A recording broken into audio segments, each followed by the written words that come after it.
La colonoscopia es un estudio muy importante, si no es que el estudio más importante en enfermedad inflamatoria intestinal y particularmente en colitis ulcerosa. Nos ayuda no solamente a determinar la extensión y la gravedad de la enfermedad, que eso es muy relevante en el momento que se diagnostica la enfermedad. Eh, el pronóstico de la colitis ulcerosa va a depender de muchas cosas y de acuerdo a ese pronóstico y a estos factores se puede establecer el riesgo de cada paciente para tener complicaciones. Puede haber pacientes con bajo riesgo, con riesgo intermedio o con riesgo alto, ya sea de complicaciones de la enfermedad o de la complicación más grave y que más preocupa a todos, que es el cáncer de colon. De estos factores de riesgo va a depender cada cuánto hay que hacerse la colonoscopía, tanto de revisión para localizar lesiones que puedan predisponer a cáncer de colon, como para conocer por qué se está exacerbando la enfermedad o cuál es el estado de la enfermedad.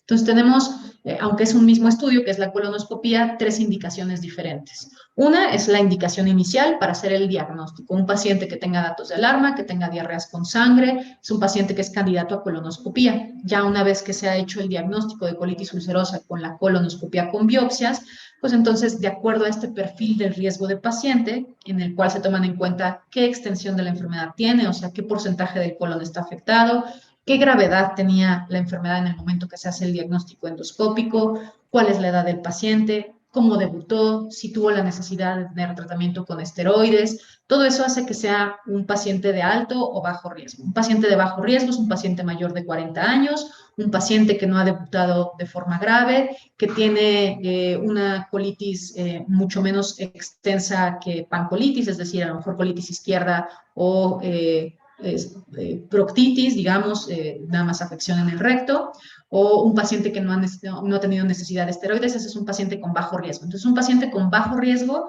para ver cada cuánto hay que hacer las colonoscopías, pues, por ejemplo, si lo que queremos es buscar lesiones que predispongan a cáncer de colon, a ese paciente su primera colonoscopía de tamizaje de cáncer de colon le toca a los 8 años de haber iniciado síntomas.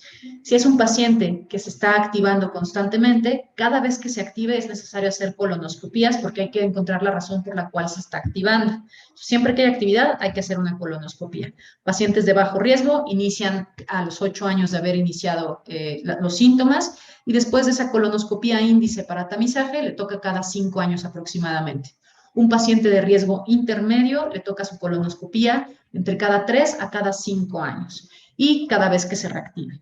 Y un paciente de alto riesgo, que los pacientes de alto riesgo son pacientes que tengan pancolitis, que estén constantemente activos, que sean refractarios al tratamiento o que tengan antecedente familiar de cáncer colorectal o tengan como manifestación extraintestinal colangitis esclerosante, que es una enfermedad del hígado, estos pacientes requieren colonoscopía de forma anual.